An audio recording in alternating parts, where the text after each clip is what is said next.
Ce qu'on a décidé de faire, c'est de justement limiter la malbouffe autour des écoles, parce qu'étant donné qu'on avait entendu parler dans les journaux, etc., et ça faisait partie d'une suite logique de ce qu'on avait déjà entrepris à Rosemère depuis de nombreuses années. On a aboli déjà au début des années 90 l'usage de pesticides et par la suite, on a réussi à en faire un mouvement à l'intérieur de notre MRC et on est devenu à ce moment-là la première MRC au Québec à défendre l'usage sauvage, je dirais, de pesticides. On a quand même 7 écoles sur notre territoire. Certaines sont vraiment au centre d'un secteur résidentiel. D'autres sont sur le bord de la rivière, donc ils ont l'avantage de pouvoir bénéficier de toute cette nature-là.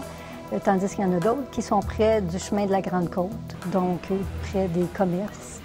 À Rosemère, on réserve, naturellement, il y en a qui ont des droits acquis, mais il reste qu'on réserve tout ce qui est malbouffe à une zone spécifique de la ville de Rosemère.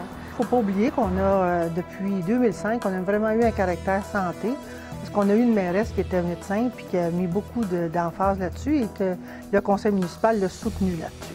Rosemère, on était une ville relativement active, mais Mme Dano a tenu à ce qu'il y ait accessibilité.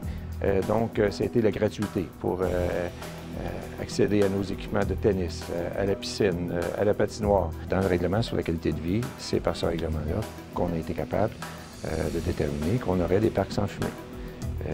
Il y a peu de villes au Québec, il y en a quelques-unes, mais à l'international, ça existe. Central Park, d'ailleurs à New York, a cette interdiction-là de fumer.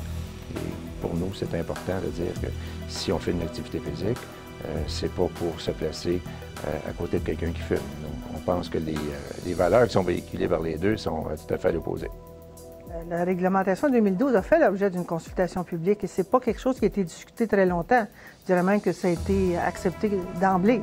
Alors, c'est en définissant clairement les usages que l'on veut de façon limitative, ça limite. Il ne peut pas en avoir plus. C'est une volonté politique qu'il faut, c'est tout.